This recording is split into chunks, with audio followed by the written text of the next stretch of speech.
అండి, ఎలా ఉన్నారు? ఏంటి చిన్న బేబీ ఎక్కడి నుంచి వచ్చింది అనుకుంటున్నారా? మా మిల్కీ గాడికి పుట్టిందండి. దానికి మా మిల్కీకి తీసుకొస్తే అది ఆడలేదు, దాని బేబీ ఆడుతుంది. చూడండి ఎంత అల్లరి పిల్ల అంటే అంత అల్లరి పిల్ల. కానీ కొంతమందికి అయితే చాలా డౌట్లు ఉన్నాయండి, అది మొత్తం మీకు క్లియర్ చేస్తాను. పచ్చళ్ళు వీడియో పెట్టట్లేదు ఏంటి అని అనుకుంటున్నాను. చెప్పాను కదండి, ఒక వారం రోజుల నుంచి బిజీగా ఉండటం మూలన ఏ ఆర్డర్స్ నేను తీసుకోవట్లేదు. ఇప్పుడు తీసుకుంటున్నాను, ఆర్డర్స్ వస్తున్నాయి, తీసుకున్నాను, చేస్తున్నాను కూడా, పంపిస్తున్నాను కూడా. పాపం కొంతమంది డౌట్లు ఉన్న వాళ్ళకి చెప్తున్నాను అనమాట. మీరేం బాధపడొద్దండి, మధ్యలో ఆపేసి చేస్తామని అనుకుంటున్నారేమో, అలాంటివి ఏమి ఉండవండి.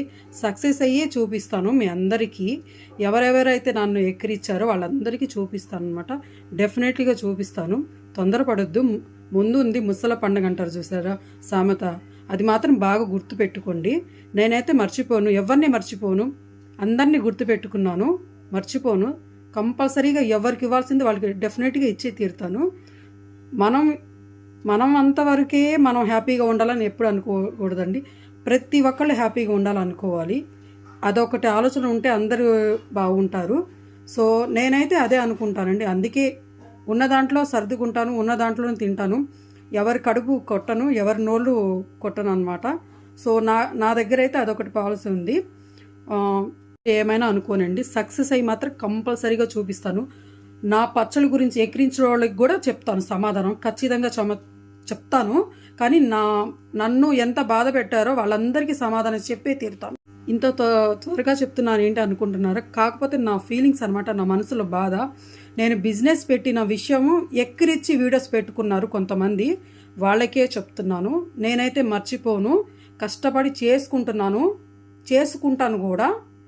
ఎవరి దగ్గర ఒక్క రూపాయి కూడా నేను ఆశించను. ఇదొక్కటే చెప్తున్నాను. ఎవరితో అయినా సరే మాట్లాడండి, తగ్గించి నా దగ్గర మాత్రం మాట్లాడొద్దు. ఎవరి సొమ్ము నేనేం తినట్లేదు.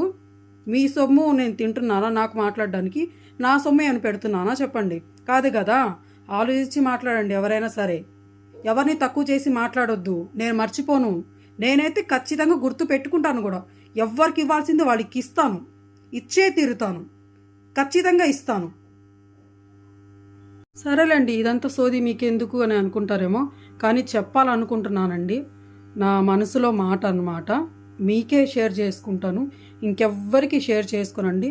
నాకంటూ ఉన్నది మీరేనండి, నా యూట్యూబర్స్, నా ఇన్స్టాగ్రామ్ ఫాలోవర్స్ అందరికీ మీరే నా అభిమానులు, నా బంధువులు, అన్నీ మీరే. ఇంకా నాకు ఇంకెవరు లేరు, చుట్టాలు లేరు, ఎవరు లేరు. నాకు అసలు ఎవరు వద్దు కూడా వద్దు. హ్యాపీగా ఉంటున్నా, ఎవరితో